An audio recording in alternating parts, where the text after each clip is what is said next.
আল্লাহ তাআলা কিয়ামতের কঠিন ময়দানে যেদিন স্বামী স্ত্রীকে চিনবে না, স্ত্রী স্বামীকে দেখে পালিয়ে যাবে, বন্ধু বন্ধুরে চিনবে না, পীর সাহেব মুরিদরে চিনবে না, মুরিদ পীর সাহেবরে চিনবে না, দলের কর্মী তার নেতারে চিনবে না, নেতা তার কর্মীরে চিনবে না, বন্ধু বন্ধুরে দেখে পালাবে। এই কঠিন মুহূর্তে সূর্যটা মাথার কাছে চলে আসবে, জমিনটা তামার জমিন হবে, আজকের জমিনের মতো নয়। মানুষ ঘর্মাক্ত, ক্লান্ত, শ্রান্ত মাথার মগজগুলো কানের ছিদ্র আর নাকের ছিদ্র দিয়ে বেয়ে বেয়ে পড়বে। বিশ্বনবী ফরমান, কিয়ামতের ওই কঠিন ময়দানে 7 শ্রেণীর ব্যক্তিকে রব্বুল আলামিন তার আরশের নিচে ছায়া দিবেন। তার মধ্যে প্রথম শ্রেণীর ব্যক্তি হলো ইমামুন আদিল, যে ইনসাফের সাথে বিচার করে, যে জাস্টিস সমাজে সার্ভ করে, যে সুশাসন নিশ্চিত করে, ওই ইমামুন আদিল। আদিল শব্দটা বুঝছেন না? ইন্নাল্লাহা ইয়া'মুরু বিল আদল, পাইছেন? আদিল। 7 শ্রেণীর ব্যক্তিকে আল্লাহ তাআলা সুশীতল আরশের নিচে ছায়া দিবেন, যেদিন তার দেয়া ছায়া ছাড়া কোনো ছায়া থাকবে না। এর প্রথম হচ্ছে ইমামুন আদিল, ন্যায়পরায়ণ শাসক। চিল্লায় বলেন সুবহানাল্লাহ। আবার বিশ্বনবী বললেন, ইন্নাল মুকসিতিনা ইনদাল্লাহি আলা মানাবিরা মিন নূর আন ইয়ামিনির রহমান। কিয়ামতের দিন যারা ন্যায় পরায়ণ হিসেবে আল্লাহর সামনে দাঁড়াবে, কিয়ামতের দিন রব্বুল আলামিন তার আরশের ডান দিকে ওই ন্যায় পরায়ণ লোকদের জন্য আরশের ডান দিকে একটা নূরের মিম্বারে তাদেরকে বসার সুযোগ করে দিবে। আল্লাহর আরশের ডান দিকে ন্যায় পরায়ণ লোকদের জন্য আল্লাহ তাআলা নূরের মিম্বার বানাবে। 4টে কেন কথা মনে করেছেন? আল আদাল, জাস্টিস। ইন্নাল্লাহা ইয়া'মুরু বিল আদল। আল্লাহ তাআলা এই আদালতের নির্দেশনা দেন, সুবিচার, সুশাসন। প্রিয় ভাইয়েরা, এটা আমরা বাংলাদেশে চাই কি চাই না? এই যে অরাজকতা, এই যে অন্যায়, এই যে জুলুম, এই যে ইনকনসিস্টেন্সি সমাজের অসঙ্গতির প্রধান কারণ জাস্টিস নাই, সুবিচার নাই, সুশাসন নাই। শেষবারের মতো আওয়াজ করে বলেন তো, আমরা বাংলাদেশে আদল চাই কি চাই না? তাহলে প্রথম নির্দেশনা শেষ। আল্লাহ তাআলা তোমাদেরকে আদলের আদেশ দেন। এরপরে আল্লাহ বললেন, আমি তোমাদেরকে ইহসানের আদেশ দেই। ইন্নাল্লাহা ইয়া'মুরু বিল আদলি ওয়াল ইহসান। আমি তোমাদেরকে যেমনি আদলের নির্দেশনা দেই, তেমনি ভাবে তোমাদেরকে ইহসানের নির্দেশনা দেই। ইহসান, আওয়াজ করে সবাই বলেন তো ইহসান।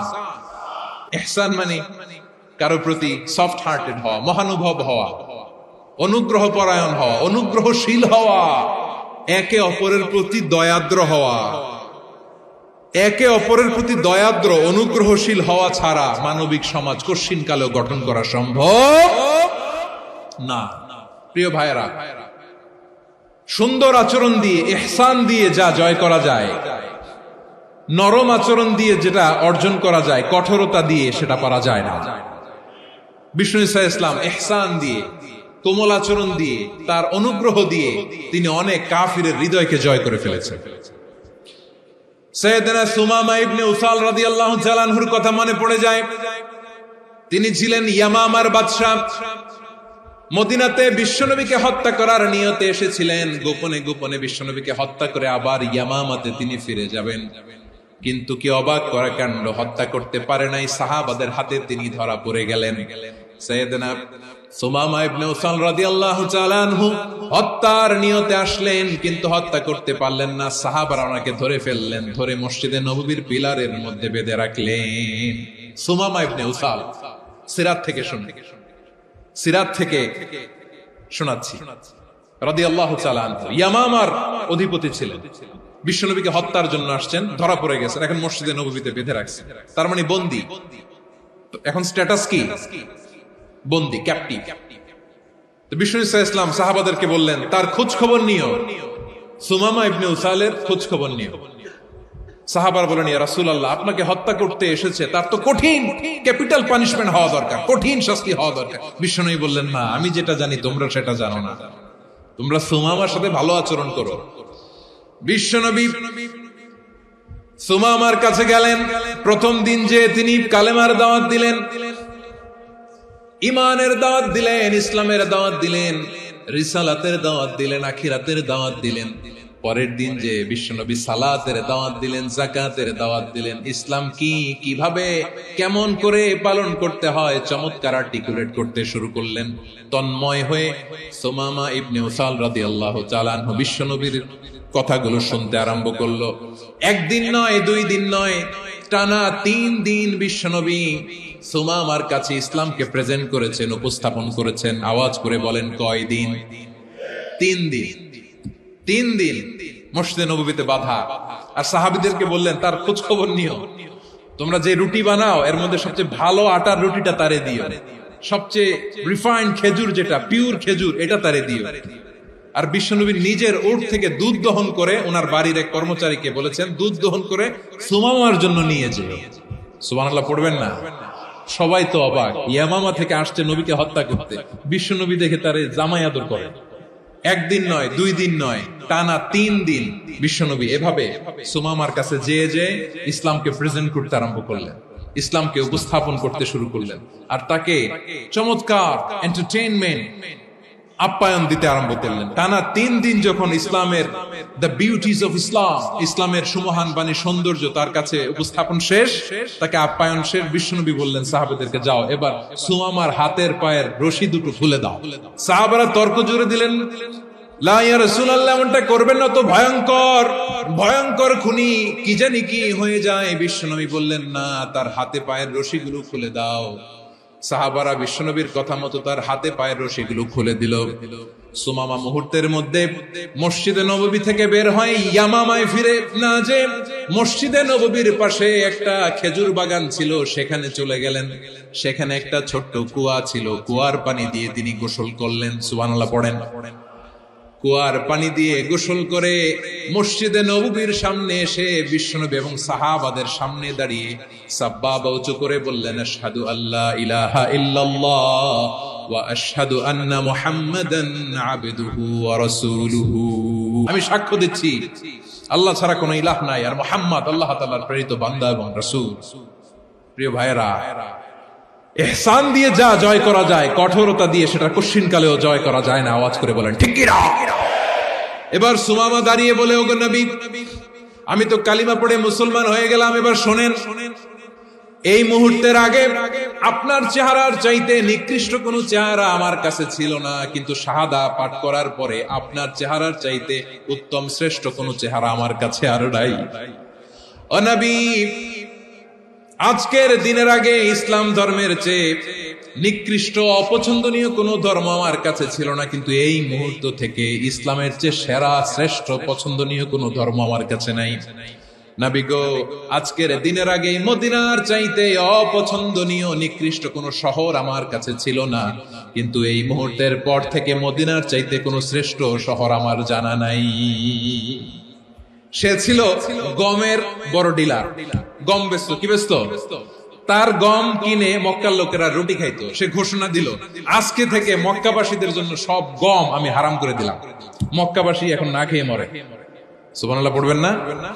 মক্কাবাসী বিশ্বনবীর কাছে আসলেন, এসে বললেন, মুহাম্মদ, আমরা তো তোমার ভাই, তোমার চাচা, তোমার ভাতিজা, তোমার আত্মীয়, তুমি সুমামারে বলো সে যেন আবার গমের সাপ্লাই মক্কার জন্য অনুমতি দিয়ে দেয়। বিশ্বনবীর অনুমতি ক্রমে সুমামা আবার মক্কাতে গম পাঠাতে শুরু করলো। পড়েন সুবহানাল্লাহ।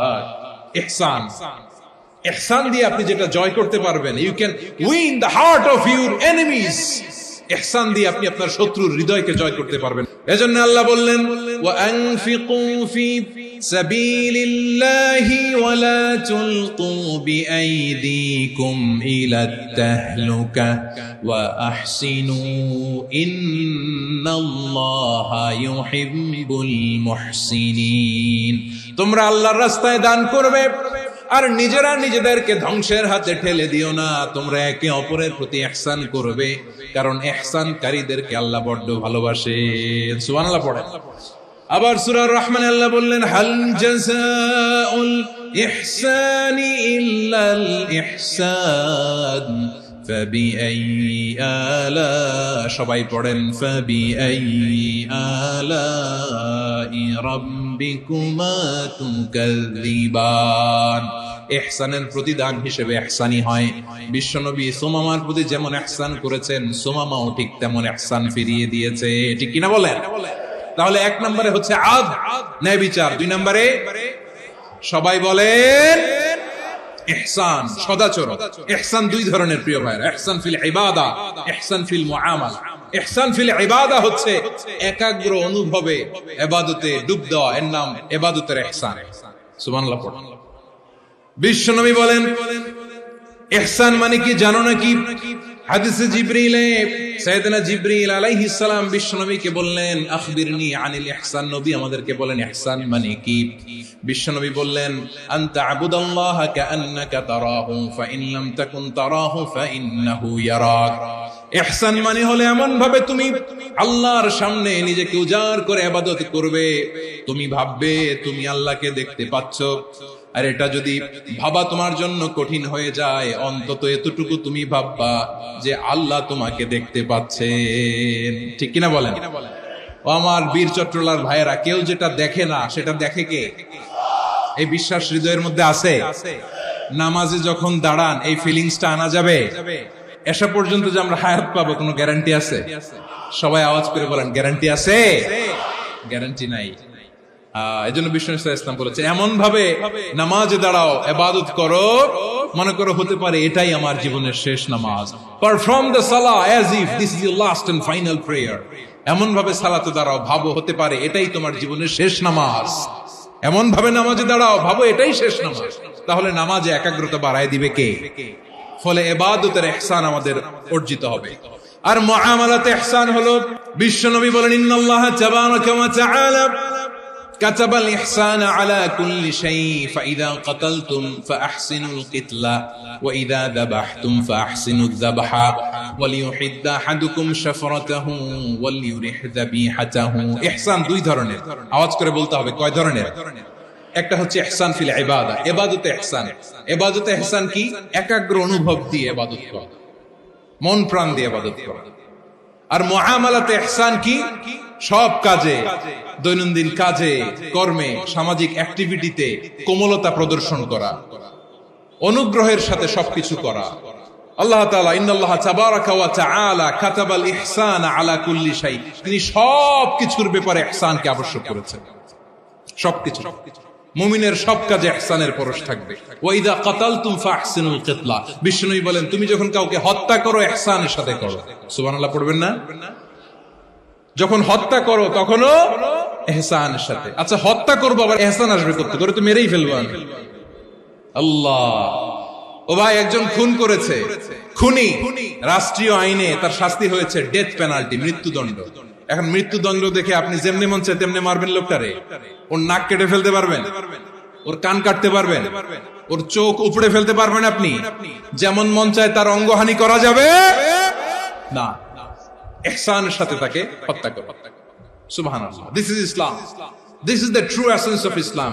ওয়া ইযা যাবাহতুম ফাহসিনু যাবহা, যখন জবাই করবে তখনও ইহসানের সাথে জবাই করো।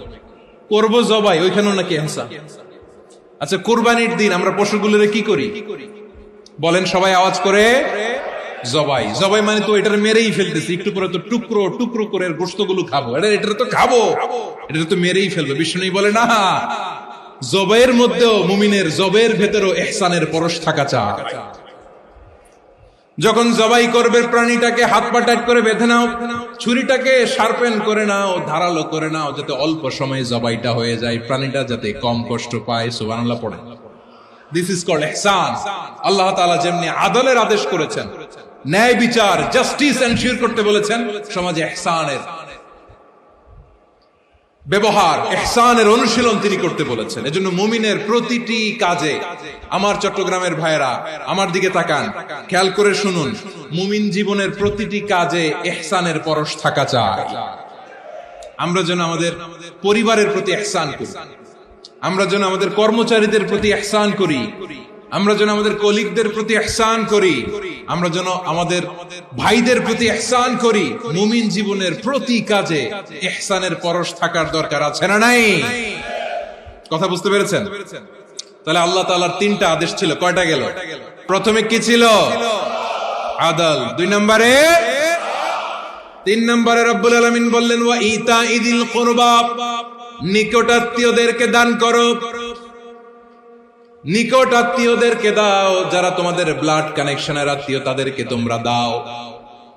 এখানে জেনারেলি বললেন দাও, কি দিব সেটা তিনি এখানে বলেন নাই, সেটা তিনি সূরাতুল ইসরার মধ্যে বলেছেন। আল্লাহ বলেন ওয়া আতিযাল কুরবা হাক্কা, নিকট আত্মীয়দেরকে তাদের অধিকার, তাদের প্রাপ্য তোমরা বুঝিয়ে দাও। দেখেন, একটা শান্তির সমাজ, একটা সমৃদ্ধ সমাজ, একটা মানবিক সমাজ গঠনের জন্য আল্লাহ তাআলা বেশি না, মাত্র তিনটা অর্ডার, তিনটা ভার্ডিক্ট তিনি জারি করেছেন। এক নাম্বার সুশাসন, ন্যায় বিচার। দুই নাম্বার ইহসান। তিন নাম্বার নিকটাত্মীয়, যারা কাছের, তোমার ভেরি ক্লোজ রিলেশনশিপে আছে, তাদেরকে দাও। দাও, দিলে বাড়িয়ে দেয় কে? অনেকে দিতে চায় না, কৃপণতা করে। দিলে বাড়ায় দেয় কে? ওমিয়া মদিনার মধ্যে সবচাইতে গরিব সাহাবী ছিল বেলাল রাদিয়াল্লাহু তাআলা আনহু। ওনার এন্টায়ার অ্যাসেট, সম্পদের পরিমাণ কতদূর জানেন? একটা লুঙ্গি। বেলাল রাদিয়াল্লাহু তাআলা আনহু, ওনার টোটাল ওয়েলথের এস্টিমেশন হচ্ছে মাত্র একটা লুঙ্গি। একটা লুঙ্গি, টোটাল ওয়েলথ এস্টিমেশন, টোটাল সম্পদের পরিমাণ বেলাল রাদিয়াল্লাহু তাআলা আনহুর কি ছিল? ওই বেলাল রাদিয়াল্লাহু তাআলা আনহুকে বিষ্ণু ইসলাম বলেছেন আনফিক ইয়া বেলাল, ও বেলাল তুমিও দাও। ওয়ালা তাখশা মিন যিল আরশি ইখলালা, আরশের অধিপতির তো কোনো ঘাটতি নাই, তুমি দিলে ওই আল্লাহ তোমারে বাড়ায় দিবে। এজন্য আমার প্রিয় ভাইয়েরা, দিলে কমে না, দিলে বাড়ে। অনেকে ধরে রাখে, নতুন কিছু নিতে পারে না, হাত দিয়ে যেটা ধরে রেখেছেন এটা দিয়ে দেন, বড় একটা ধরার সুযোগ পাবেন। জোরে বলেন ঠিক কিনা? রব্বুল আলামিন বললেন তিন নাম্বার আদেশ হলো তোমাদের প্রতি সমাজটারে কেমন করে মানবিক সমাজ, সুন্দর সমাজ গড়বা। তিন নাম্বার আদেশ হলো ওয়া আতিদাল কুরবা হাক্কা, নিকটাত্মীয়দেরকে তাদের প্রাপ্য বুঝিয়ে দাও। এই নিকটাত্মীয়দেরকে তাদের অধিকার বুঝিয়ে দেওয়া, প্রাপ্য বুঝিয়ে দেওয়াতে আমাদের গাফলতি আছে না নাই? অনেকে দেখবেন অনেক আল্লাহওয়ালা, তাহাজ্জুদ গুজার, সেজদা দিতে দিতে কপালে কালো দাগ ফেলে দিছে, সে তার বোনের হকটা আদায় করে নাই। আছে না নাই? অনেক বড় হাজী সাহেব, বিশাল লম্বা দাড়ি, ছেলেরে সব দিয়ে দিছে, মেয়েরে কিছু দেয় নাই, মেয়ের হক আদায় করে নাই। আছে না নাই? এই হাজী সাহেবেরা, এই আল্লাহওয়ালারা কিয়ামতের ময়দানে আটকে যাবে। আপনি অন্যের অধিকার নষ্ট করেছেন, তাদের রাইটস কে ভায়োলেট করেছেন। এজন্য আল্লাহ তাআলা বলেন, কারো অধিকার যদি কেউ নষ্ট করে, ওই সমাজটা মানবিক সমাজ কঠিনকালেও হতে পারে না। এজন্য তিন নম্বর আল্লাহ বললেন ওয়া ইতাইদিল কুরবা, নিকটাত্মীয়দেরকে দাও। কি দিবা? তাদের অধিকার দিয়ে দাও। বোনের অধিকার বুঝিয়ে দাও, মেয়ের অধিকার বুঝিয়ে দাও, ফুফুর অধিকার বুঝিয়ে দাও। দেখবেন অনেক মায়েরা ছেলের পাতে মুরগির রান দেয়, মেয়ের পাতে দেয় মুরগির ঠ্যাং। তো মেয়ের কি মুরগির রান খেতে মনে চায় না? মনে চায় না? এমনটা করা যাবে না। নিকটাত্মীয়দেরকে অধিকার দিয়ে দাও, নিকটাত্মীয়ের সাথে সুসম্পর্ক রাখো। আদেশটা কার? এজন্য প্রিয় ভাইয়েরা, জীবনে যদি বারাকা অর্জন করতে চান, নিকটাত্মীয়দের সাথে সুসম্পর্ক রাখতে হবে, তাদের জন্য উপহার পাঠাতে হবে। বিশ্বনবী বলেন লা ইয়াদখুলুল জান্নাতা কাতে, যে ব্যক্তি আত্মীয়তার সম্পর্ককে ছিন্ন করে দেয়, সে কঠিন কালেও আল্লাহর জান্নাতে ঢুকবে না। আপনি কি এটারে সহজ হাদিস মনে করছেন? এটা সহজ কথা। আপনি ভাবছেন আপনার নামাজ আপনারে বাঁচাতে পারবে, আপনার রোজা বাঁচাতে পারবে, আপনার তাহাজ্জুদ আপনারে বাঁচাতে পারবে? অধিকার নষ্ট করলে কিছুই আপনারে বাঁচাতে পারবে না। এজন্য নিকট আত্মীয়দেরকে দিতে হবে বেশি বেশি। বিশ্বনবী বলেন ইন্না সাদাকাতা আলাল মিসকিনি সাদাকা ওয়া আলা যির রাহিমি ইসনাতান সাদাকাতুন ওয়া সিলা। মিসকিনরে দান করলে শুধু দানের সওয়াব হয়, নিকট আত্মীয়কে দান করলে দুইটার সওয়াব হয়, সাদাকার সওয়াব হয়, আবার আত্মীয়তার বন্ধন অটুট রাখার সওয়াব হয়ে যায়। আবার বিশ্বনবী বললেন মান সাররাহু আইয়ুবসাতা লাহু ফি রিজকিহি ওয়া ইনসা লাহু ফি আসারিহি ফালইয়াসিল রাহিমা। যে ব্যক্তি তার রিজিকের প্রশস্ততা চায় আর হায়াতে বরকত চায়, সে যেন তার আত্মীয়ের সাথে সুসম্পর্ক রাখে। আমার প্রিয় চট্টলার ভাইয়েরা, আমাদের রিজিক বাড়ুক, এটা আমরা চাই কি চাই না? সবাই চান? হ্যাঁ, আমাদের রিজিকে প্রশস্ততা আসুক, চাই কি চাই না? আমাদের হায়াতে বরকত আসুক, আমরা চাই কি চাই না? এই দুইটা যদি চান তাহলে নিকটাত্মীয়দের সাথে সুসম্পর্ক রাখবেন। পারবেন? তাহলে সমাজটারে মানবিক সমাজ বানায় দিবে কে? তিনটা আদেশ চলে গেল। 1 নম্বরে কি ছিল? 2 নম্বরে, 3 নম্বরে নিকটাত্মীয়দেরকে দান। আল্লাহ তাআলা তিনটা জিনিসের যেমনি আদেশ করেছেন, অনুরূপ ভাবে তিনটা বিষয় তিনি বারণ করেছেন, নিষেধ করেছেন। ওগুলোর কাছেও যাওয়া যাবে। রাব্বুল আলামিন বলেন, ওয়ায়ানহা আনিল ফাহশাই ওয়াল মুনকারি ওয়াল বাগি। আমি যেমনি তিনটি বিষয়ে আদেশ করলাম, অনুরূপ ভাবে তিনটি বিষয়ে বারণ করলাম, নিষেধ করলাম। আমার 1 নাম্বার নিষেধাজ্ঞা হলো অশ্লীলতার প্রতি। ফাহশা, ওয়ায়ানহা আনিল ফাহশা, আল্লাহ তাআলা অশ্লীলতাকে নিষেধ করেছেন। কোন জিনিসকে? সবাই বলুন, কোন জিনিসকে? যত ধরনের, যত টাইপের, যত ক্যাটাগরির অশ্লীলতা হতে পারে সব অশ্লীলতাকে হারাম করেছেন কে? ফাহশা মানে কি? কথায়, কাজে, আচরণে, কমেন্ট, ফেসবুকের কমেন্টসে যত ধরনের নোংরামো আছে, যত ধরনের অশ্লীলতা আছে, এটাকে আরবিতে বলে ফাহশা।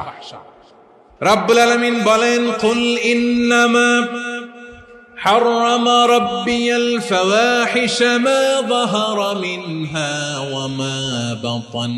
ও নবী, আপনি বলে দেন, আমার রব প্রকাশ্য, অপ্রকাশ্য, স্পষ্ট কিংবা অস্পষ্ট, দৃশ্যমান কিংবা অদৃশ্যমান সব অশ্লীলতাকে হারাম করেছেন। সব ধরনের অশ্লীলতা হারাম।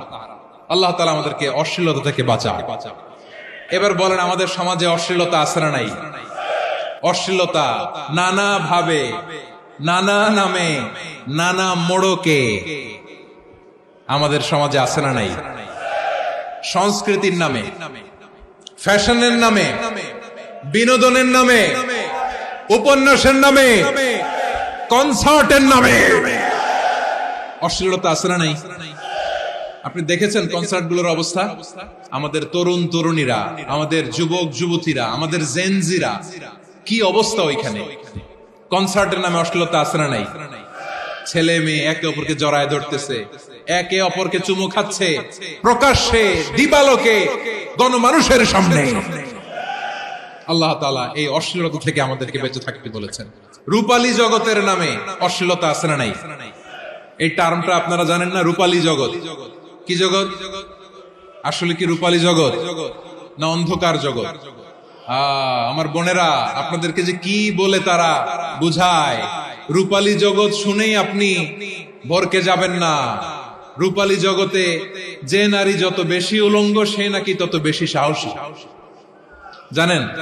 বলে এটা একটা সাহসী নারী, খুব সাহসী পদক্ষেপ তার। যত বেশি শরীর থেকে কাপড় নামাতে পারবে, যত বেশি বস্ত্রহীন হয়ে নিজেকে প্রেজেন্ট করতে পারবে, সে নাকি তত বেশি সাহসী। আমার চট্টলার ভাইয়েরা, শয়তানের প্রথমে এজেন্ডা ছিল বনি আদমকে বস্ত্রহীন করা। সে আদম এবং হাওয়া আলাইহিস সালামকে নিষিদ্ধ গাছের ফল খাইয়ে তাদেরকে বস্ত্রহীন করেছে। এই জামিনেও সে আমাদেরকে বস্ত্রহীন করতে চাইবে। এই রূপালী জগতের নামে তারা এটা করে। আমার প্রিয় বোনেরা, আপনি জানেন না আপনার দাম কত। ওরা আপনাদেরকে বিজ্ঞাপনের সস্তা পণ্য বানাতে চায়। ওরা আপনাদেরকে ওদের ভোগের লিপসার টুলস বানাতে চায়। ওরা আপনাদেরকে দিয়ে ওদের খায়েশ পূরণ করতে চায়। এটা আপনাদের জন্য মোটেও ডিগনিটি নয়, এটা আপনাদের জন্য সম্মান নয়। আপনার সম্মান শালীনতায়, আপনার সম্মান হেজাবে, আপনার সম্মান ভদ্রতায়, আপনার সম্মান আপনার ডিসেন্ট পোশাকে। পোশাক বলে দেয় এই নারীটা ভদ্র না অভদ্র। পোশাক বলে দেয় এই মেয়েটা কোন ঘরের মেয়ে। আপনি জানেন না, আপনারা সস্তা পণ্য বানায়, ভোগের পণ্য, বিলবোর্ডে আপনাকে উলঙ্গ করে উপস্থাপন করে। এই অশ্লীলতার সাথে ইসলামের কোন সম্পর্ক। এজন্য আল্লাহ বলেন, আমি অশ্লীলতাকে হারাম করেছি। অশ্লীলতাকে হারাম করার প্রথম কারণ হলো এর মাধ্যমে মানবতাকে অপমানিত করা হয়। কারণ মানুষের সম্মান মানুষের পোশাকে। মানুষ যখন পোশাকহীন হয়ে যায়, বস্ত্রহীন হয়ে যায়, তার সম্মান কমে যায়। ঠিক কিনা? অশ্লীলতাকে হারাম করার প্রথম কারণ হচ্ছে মানুষ মানুষকে অপমান করে। একটা নারী, সে তো সম্মানিত, নারী যে কত সম্মানিত নারীর এটা বুঝেই নেই। বিশ্বনবী বলেন আর দুনিয়া কুল্লুহা মাতা ওয়া খায়রু মাতা'আদ দুনিয়া আল মারআতুস সালিহা। আমার বোনেরা, 5টা প্যান্ডেলে আপনারা এলইডিতে আমার আলোচনা শুনছেন, আমি জানি। আপনাদের এই গর্ভ যে কত দামি আপনি জানেন না। আপনার পেট থেকেই আসবে আগামী দিনের সালাহুদ্দিন আল আইয়ুবী, আপনার পেট থেকেই আসবে অনাগত দিনের ইমাম মাহদী আল মুনতাযর, আপনার পেট থেকেই আসবে অনাগত দিনের ফয়সাল, ওয়াসিম, মুগ্ধ, আবু সাইদের মতো বীর যোদ্ধা। আমার প্রিয় বোনেরা, আমার প্রিয় বোনেরা, বিশ্বনবীর কথার ওজন খেয়াল করেন। আর দুনিয়া কুল্লুহা মাতা ওয়া খায়রু মাতা'আদ দুনিয়া আল মারআতুস সালিহা। দুনিয়ার সবকিছুই অ্যাসেট, এর মধ্যে সবচেয়ে দামি অ্যাসেট নেককার নারী। আপনার গর্ভ যে কত দামি আপনি জানেন না। নিজের সময়টাকে কাজে লাগান, কোরআন পড়েন, সুন্নাহ পড়েন। আপনার অনেক দায়িত্ব ঘরে। You are the MD of your family. একটা family it's a very big institution. পরিবার একটা অনেক বড় প্রতিষ্ঠান। And you are the MD of your institution. আপনি এই পরিবারের MD, managing director of your family. এখানে আপনার কত দায়িত্ব। আপনি ছেলে মেয়েদেরকে তারবিয়া করবেন, আপনি আপনার স্বামীর জন্য ঘরটারে জান্নাতের নীর বানাবেন, আপনার জন্য জান্নাতের ডুপ্লেক্স বাড়ি ওইখানে তৈরি করে রাখবে কে? আপনি যে কত দামি আপনি জানেন না। নারীদেরকে আল্লাহ বানিয়েছেন উচ্চতর করে, নিম্নতর নয়। নারীদেরকে ছোট্ট জিনিস দিলে এটারে বড় করে দেয়। নারীদেরকে ভ্রূণ দিলে, শুক্রাণু দিলে নারী এটারে বাচ্চা হিসেবে উপহার দেয়, ঠিক কিনা? বিয়ের মাধ্যমে স্বামী যখন তার শুক্রাণু তার স্ত্রীকে উপহার দেয়, স্ত্রী রিটার্নে কি উপহার দেয়? ফুল ফর্ম বেবি, মানব সন্তান। দেখছেন, আপনি দিলেন একটু, উনি দিছে বিশাল। আপনি যদি নারীকে বাজার এনে দেন, নারী এটাকে সুস্বাদু খাবারে রূপান্তর করে দেয়।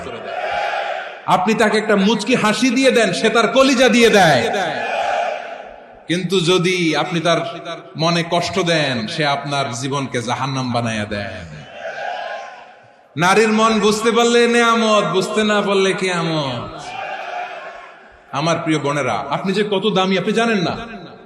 অনেক দামি আপনি। আপনাদেরকে যেন ভোগের সস্তা পণ্য বানাতে না পারে, আপনাদেরকে সচেতন থাকতে হবে। তাহলে কেন আল্লাহ তাআলা এই ফাহশা, অশ্লীলতাকে হারাম করলেন? 1 নাম্বার, এতে হিউম্যান ডিগনিটি কমে। 2 নাম্বার, এতে মানুষের অধিকার নষ্ট হয়। আপনি বিয়ে করেছেন, এরে পরকিয়া করেন, ওর সাথে এরকম আছে না নাই? স্ত্রীর অধিকার নষ্ট করেছেন। আপনি বিবাহ সম্পর্কে আবদ্ধ হয়েছেন তার সাথে, আপনি পরকিয়া করেন ওই ছেলের সাথে, আপনি আপনার হাজবেন্ডের সাথে বিট্রে করেছেন। এজন্য আল্লাহ অশ্লীলতাকে হারাম করেছেন। অশ্লীলতাকে হারাম করার আরেকটা কারণ হচ্ছে আল্লাহ তাআলা এই হিউম্যান জেনারেশনকে, এটাকে প্রিজার্ভ করতে চায়। হিফজুন নাসল, এটা মাকাসিদুশ শরিয়ার অনেক গুরুত্বপূর্ণ একটা মাকাসিদ, অনেক গুরুত্বপূর্ণ। আপনার নাসল, আপনার জেনারেশনকে সংরক্ষণ করা। এই যে আসতেছে ফেব্রুয়ারি, কত ফেব্রুয়ারি জানো? এটা কি বিশ্ব ভালোবাসা দিবস?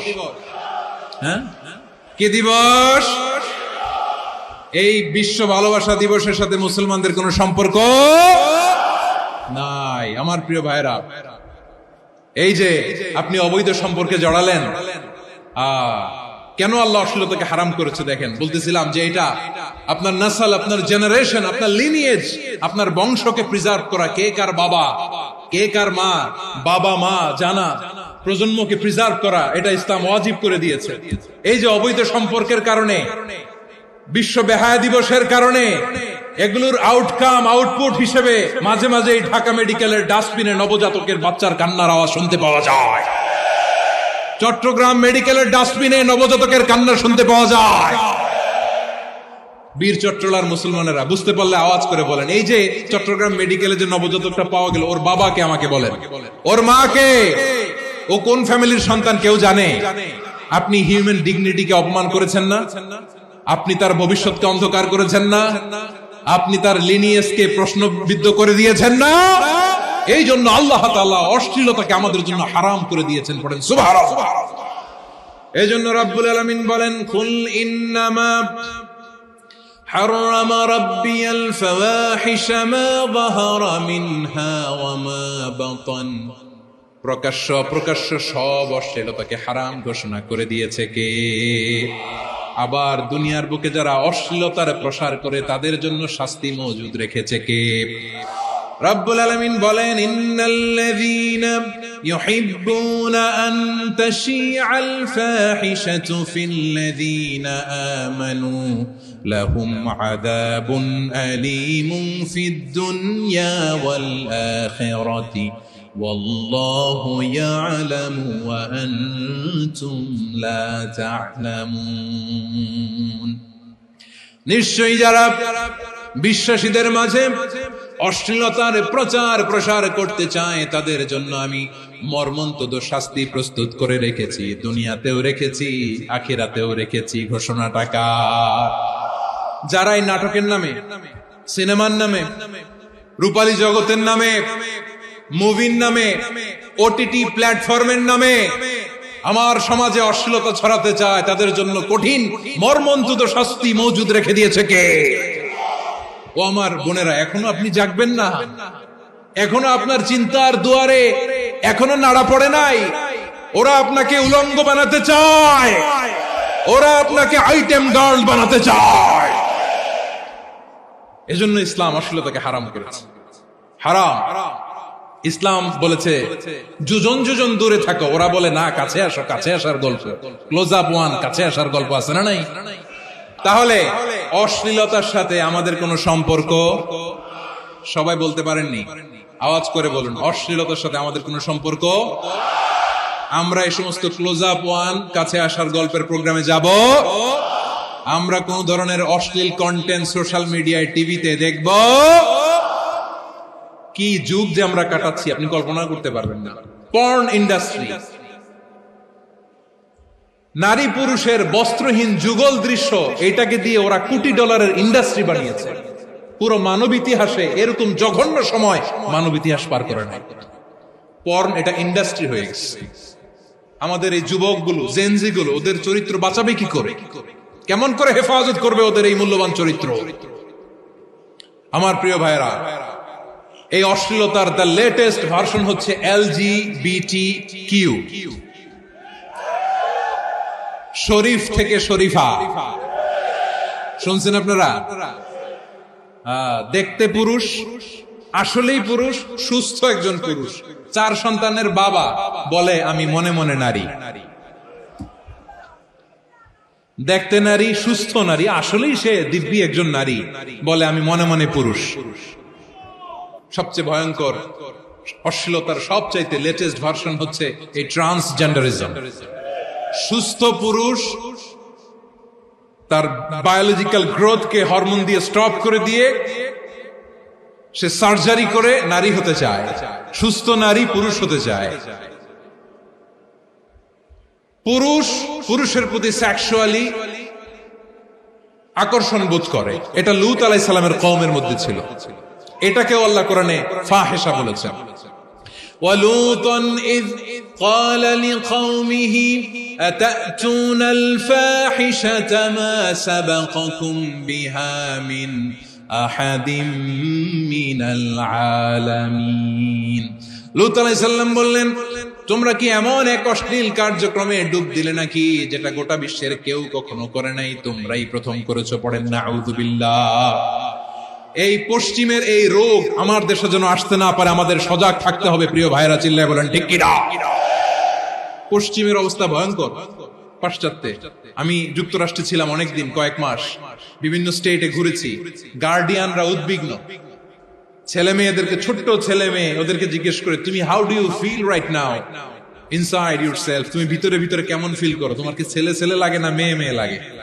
আচ্ছা বলেন, এই ছোট্ট বাচ্চাটা ওকে এগুলো জেন্ডার অ্যাসাইনমেন্ট বলতে এগুলো কিছু বুঝে? এইভাবে মিসগাইড করা হচ্ছে।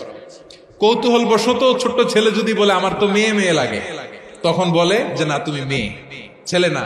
মা বাবা বাধা দিলে ওকে আলাদা গভর্নমেন্ট হাউসে নিয়ে যায়।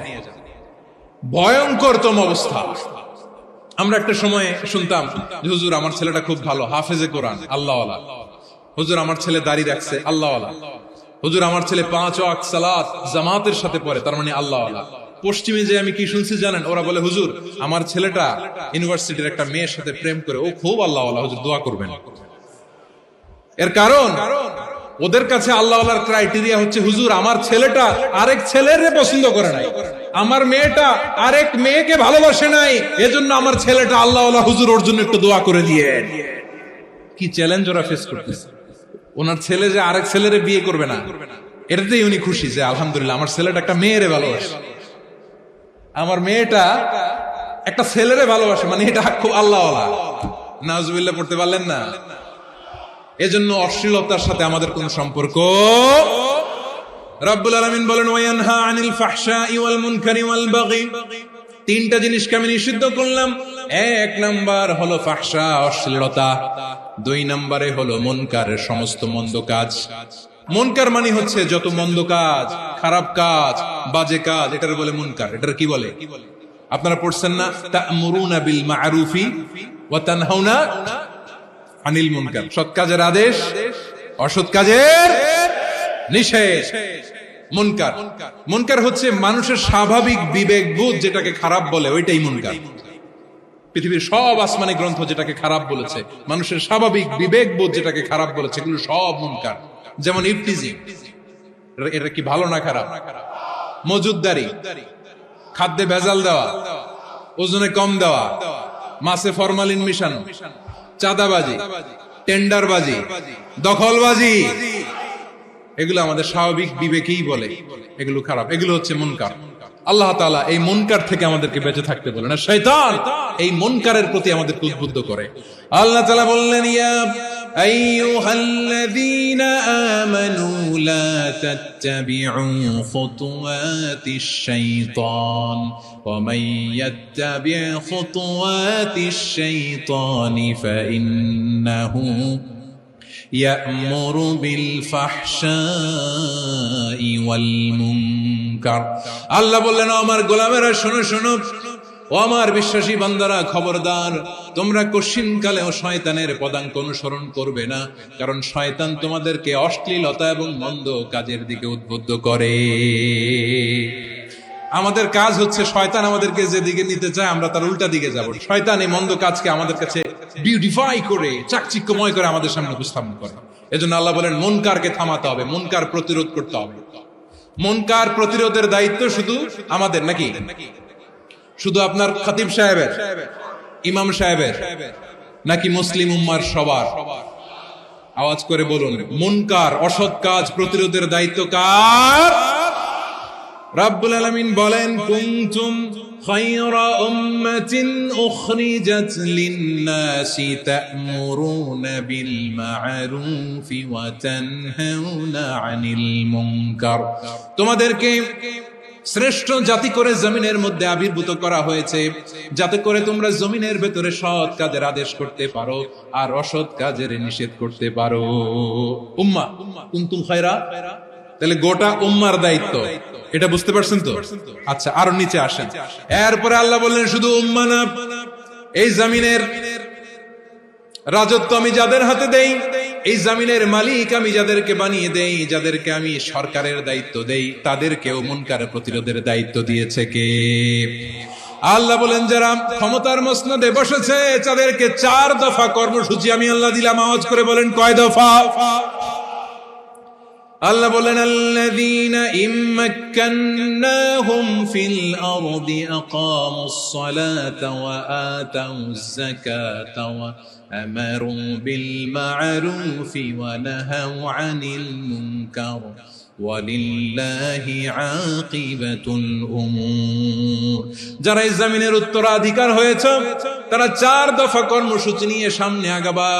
সালাত কায়েম করবা, যাকাত আদায় করবা, সৎ কাজের আদেশ দিবা, অসৎ কাজ থেকে মুনকার প্রতিরোধ করবা। আদেশটা কার? আমার প্রিয় চট্টলার ভাইরা, পুরো উম্মার দায়িত্ব মুনকার প্রতিরোধ করা, সরকার প্রধানের দায়িত্ব মুনকার প্রতিরোধ করা। এরপর আল্লাহ বলেন, প্রতিটা ফ্যামিলির যিনি প্রধান সিইও বাবা, প্রত্যেক বাবারও দায়িত্ব এই মুনকার প্রতিরোধ করা। আওয়াজ করে বলেন ঠিক কি না? যেমনটি সাইয়েদনা লোকমান আলাইহিস সালাম ওনার কলিজার টুকরা সন্তানকে আদেশ করেছেন, ইয়া বুনাইয়া আকিমিস সালাতা ওয়া'মুর বিল মা'রুফি ওয়ানহা আনিল মুনকার। পড়েন সুবহানাল্লাহ। বাবা ছেলেকে সবক দিচ্ছে। লোকমান আলাইহিস সালাম ছেলেকে বলতেছে, ওরে আমার কলিজার টুকরা সন্তান, ওরে আমার বাছা, নামাজ কায়েম করবা, সৎ কাজের আদেশ দিবা, আর মুনকার প্রতিরোধ করবা, অসৎ কাজ, সমাজ থেকে খারাপ কাজকে ঝেঁটে বিদায় করে দিবা। তাহলে দেখেন, আমি স্টেপ বাই স্টেপ নামলাম। পুরা উম্মার দায়িত্ব, জমিনের উত্তরাধিকারী আল্লাহ যাদেরকে বানিয়েছেন, সরকার, তাদের দায়িত্ব, প্রতিটি ফ্যামিলির প্রধানের দায়িত্ব, এরপরে বিশ্বনবী বলেন সচেতন প্রতিটি মুসলিমের দায়িত্ব সমাজ থেকে মুনকারকে উৎখাত করা। বিশ্বনবী বলেছেন, মান রাআ মিনকুম মুনকারান ফালিয়ুগাইয়িরহু বিয়াদিহি ফাইন লাম ইয়াসতাতি ফাবিলিসানিহি ওয়া ইন লাম ইয়াসতাতি ফাবিকলবিহি ওয়া যালিকা আযআফুল ঈমান। সমাজে যে মুনকার দেখবে, খারাপ কাজ দেখবে, সেজন্য হাত দিয়ে সেটাকে থামায়। আমার প্রিয় ভাইরা, না থামালে আমরাই ডুববো শেষমেশ। আমাদের বাঁচার জন্য হইলেও থামাইতে হবে। রব্বুল আলামিন বলেন, ওয়াত্তাকু ফিতনাতাল লা তুসিবান্নাল্লাযীনা যালামু মিনকুম খাসসা। ও আমার গোলামেরা, ওই আযাবকে ভয় করো যে আযাব যখন আমি জমিনের বুকে পাঠাই, শুধু জালেমদেরকেই মারি না, আলেমদেরকেও মারি। আযাব যখন আসে তখন শুধু জালিমই মরে না, আলেমও মরে। জানেন, মুসা আলাইহিস সালামের পায়ে একবার লাল পিঁপড়া, তো উনি রেগে মেগে পাশি দেখে লাল পিঁপড়ার বাসা, পা দিয়ে ডলে মুছে সবগুলো পিঁপড়া মেরে ফেলছে।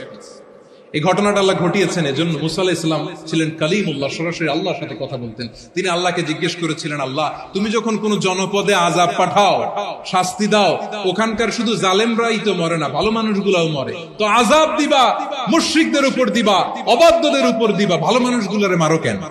আল্লাহ বললেন, মুসা তোমার যে কামড় দিছিল পায়ের মধ্যে পিঁপড়া, কয়টা পিঁপড়া? একটা পিঁপড়া, তো সবগুলারে মারলা কেন? রেগে মেগে পুরো পিঁপড়ার বাসা ভেঙে মেসাকার করলা কেন? আমি যখন অ্যাকশনে যাই, আমি যখন শাস্তি দেই, তখন এত বাস বিচার করা হয় না, বাস বিচার করা যায় না। যখন অ্যাকশনে যাওয়া হয়, ওইটা ডাইরেক্ট অ্যাকশন হয়ে যায়। চিল্লায় বলো ঠিক কি না? এজন্য আমাদের বাঁচার জন্য হলেও এই পাপ থামাতে হবে, এই শয়তানের অট্টহাসি থামাতে হবে, অন্যায় অপরাধ সমাজ থেকে আমাদের থামাতে হবে। কারণ আযাব আসলে ওরাও মরবে, আমরাও মরব।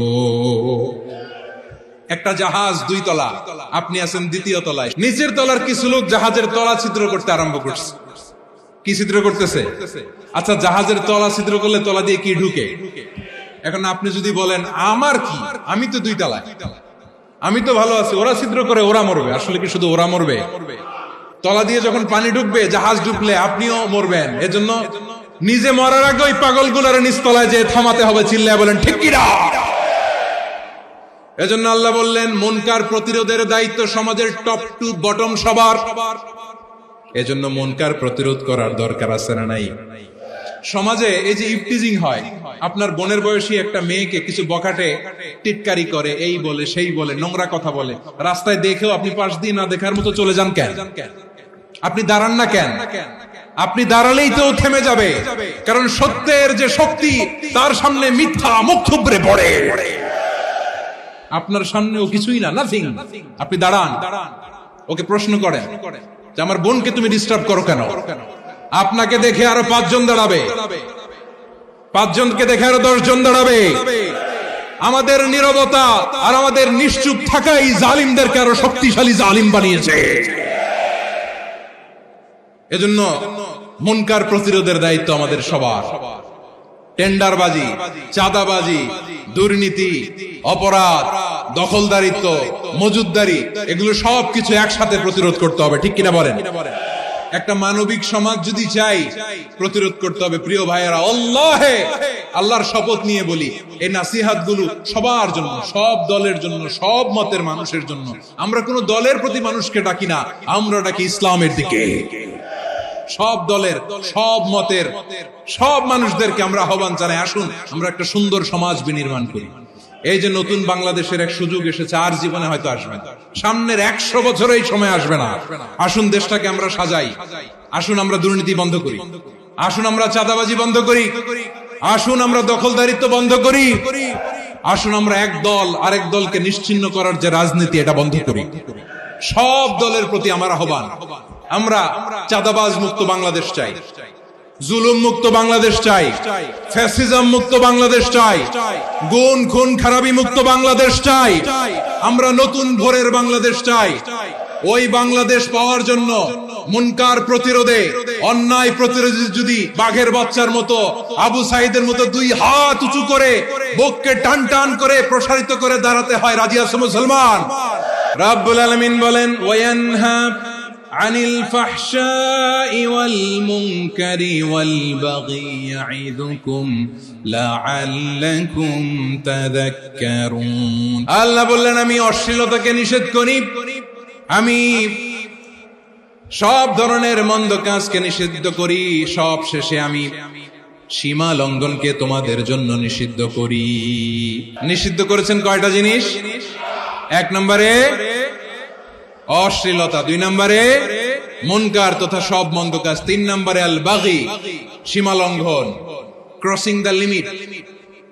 সীমা লঙ্ঘন করা ভালো না। We all should know all limits. চিল্লায় বলেন ঠিক কিনা?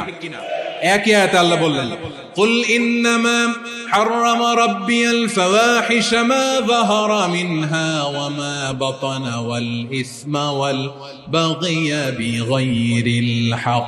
অন্যায় ভাবে যে অবাধ্য হয়, যে সীমা লঙ্ঘন করে, তাদেরকেও আমি এটা হারাম করে দিলাম। সীমা লঙ্ঘন করা হারাম। আল্লাহ বারবার বারবার আমাদেরকে ওয়ার্নিং দেয়। যখন আমরা থামি না তখন আল্লাহ ধরে, আর যখন ধরে তখন ছাড়ে না। ধরে ধরে ধরে না, ধরলে আল্লাহ। ফেরাউনকে কিন্তু হুট করে ধরে নাই, আপনারা জানেন 9 বার ওয়ার্নিং দিয়েছে। ফেরাউনকে আল্লাহ তাআলা ওয়ার্নিং দিয়েছিল কয়বার? রাব্বুল আলামিন বলেন, ওয়ালাকাদ আতাইনা মূসা 9 আয়াতিন বাইয়িনাত। 9টা মুআজিজা দেখিয়েছি, 1 2 3 বারবার এইভাবে রিমাইন্ডার, ওইভাবে রিমাইন্ডার, এইভাবে নসিহত, ওইভাবে দাওয়া। ফাকুলা লাহু কাওলান লাইয়িনা, নরম করে বলো, সফট করে বলো, যত ওয়ে হতে পারে দাওয়া মেথডোলজি। মুসা আলাইহিস সালামের সব অ্যাপ্লাই শেষ, 10ম বারে যে আল্লাহ ধরছে। 10ম বারে যে ধরেছে। এজন্য আল্লাহ বলেন, আমি সীমা লঙ্ঘনকে পছন্দ করি না। কোরআনের অন্য আয়াতে বাগীকে বলা হয়েছে আল ইতিদা। সীমা লঙ্ঘন যারা করে তাদেরকে আল্লাহ বলেছেন মুতাদিন। ওয়াকাতিলু ফি সাবিলিল্লাহিল্লাযীনা ইউকাতিলুনাকুম ওয়া লা তা'তাদু ইন্নাল্লাহা লা ইউহিব্বুল মুতাদিন। আমি সীমা লঙ্ঘনকারীদেরকে কোশ্চিনকালেও পছন্দ করি না। আমরা যেন সীমা লঙ্ঘন না করি, রাজি আছেন তো? যে কোনো ক্ষেত্রে ইবাদতে যেন সীমা লঙ্ঘন না করি। অনেকে আমরা ইবাদতে সীমা লঙ্ঘন করে ফেলি। বিশ্বনবী সাল্লাল্লাহু আলাইহি ওয়াসাল্লাম যেটা শিখিয়েছেন, এর বাইরে যে অতিরিক্ত বুজুর্গ হতে চায়, এরকম আছে না নাই? কোন ক্ষেত্রেই সীমা লঙ্ঘন করা যাবে, এমনকি যুদ্ধ ক্ষেত্রেও না। বিশ্বনবী সাল্লাল্লাহু আলাইহি ওয়াসাল্লাম বলেন, খবরদার যুদ্ধ ক্ষেত্রেও সীমা লঙ্ঘন করো না। কি সুন্দর ইসলাম আমরা পেয়েছি। বিশ্বনবী বলেন, খবরদার যুদ্ধের ময়দানে কোনো নারীর গায়ে হাত তোলো না, কোনো শিশুর গায়ে হাত তোলো না, কোনো গবাদি পশু হত্যা করো না, কোন শস্য ক্ষেত্র ধ্বংস করো না, ইবাদতরত অন্য ধর্মের কোন সন্ন্যাসীর গায়ে হাত তুলো না। বলেন সুবহানাল্লাহ। তাহলে আমরা সীমা লঙ্ঘন করতে পারবো? প্রিয় ভাইরা, একটা সুখী, সমৃদ্ধ, শান্তির সমাজ, মানবিক সমাজ যদি আমরা গঠন করতে চাই, আমাদের আল্লাহর দেয়া কয়টা আদেশ মানতে হবে বলেন দেখি? আর বেঁচে থাকতে হবে কয়টা জিনিস থেকে? আল্লাহর আদেশ কি? 1 নাম্বার আদাল, ন্যায়পরায়ণতা। আমরা সুবিচার, সুশাসন, ন্যায় বিচার চাই কি চাই না? 2 নম্বরে কি ছিল? মাশাআল্লাহ, আমরা যেন সবার প্রতি দয়া পরবশ হই, ইহসান করি। 3 নম্বরে কি ছিল? নিকটাত্মীয়দের দান করা, তাদের অধিকার প্রাপ্য বুঝিয়ে দেওয়া। পাশাপাশি 3টা জিনিস থেকে আল্লাহ বারণ করেছেন, নিষেধ করেছেন। তার প্রথমটা ফাহশা, অশ্লীলতা। অশ্লীলতার সাথে আমাদের কোনো সম্পর্ক। 2 নম্বর নিষেধাজ্ঞা কি ছিল? আল মুনকার, সমাজের যত মন্দ কাজ, এগুলোকে আমরা প্রতিরোধ করব। রাজি আছেন তো সবাই? 3 নম্বরে আল বাগী, সীমালঙ্ঘন। কোন মুসলিম সীমালঙ্ঘন করে না। রাব্বুল আলামিন শেষে বললেন, ইয়াইদুকুম লাআল্লাকুম তাযাক্কারুন। আল্লাহ তোমাদেরকে উপদেশ দেন যাতে তোমরা শিক্ষা গ্রহণ করো। আমরা উপদেশ দেব, আমরা জোর করে কাউরে কিছু মানাতে চাই না। লা ইকরাহা ফিদ্দীন ওয়াযাক্কির ফাইন্না যিকরা তানফাউল মুমিনিন। উপদেশ দিলে এটা মুমিনদের কাজে দেয়। লাস্তা আলাইহিম বিমুসাইতির ইন্নামা আনতা মুযাক্কির। নবী হে, আপনি রিমাইন্ডার দাতা, আপনি উপদেশ দিবেন। আমরাও বিশ্বনবীর এই হাদিসগুলো থেকে, কোরআনের আয়াত থেকে রিমাইন্ডার, এই কথামালা বাণী বাহক হিসেবে এই বাণীগুলো আপনাদের সাথে কাছে পৌঁছে দিলাম। আমরা আল্লাহ তাআলার কাছে প্রার্থনা করি, আল্লাহ আমরা যেন আদল দিয়ে আমাদের সমাজকে গঠন করতে পারি, আল্লাহ আমরা যেন ইহসান করতে পারি, আমরা যেন নিকটাত্মীয়দের দান করতে পারি। আল্লাহ যত ধরনের অশ্লীলতা, অনাচার, মন্দ কাজ, সীমালঙ্ঘন, অবাধ্যতা থেকে যেন আমরা বেঁচে থাকতে পারি। আল্লাহ তাআলা আমাদের সবাইকে কথাগুলো বুঝার ও আমল করার তৌফিক দান করুক। হাযা মা ইনদি ওয়াল ইলমু ইনদাল্লাহ আলাইহি তাওয়াক্কালতু ওয়া ইলাইহি উনীব। সুবহানাকাল্লাহুম্মা বিহামদিকা আশহাদু আল্লা ইলাহা ইল্লা আনতা আস্তাগফিরুকা ওয়া আতুবু ইলাইক।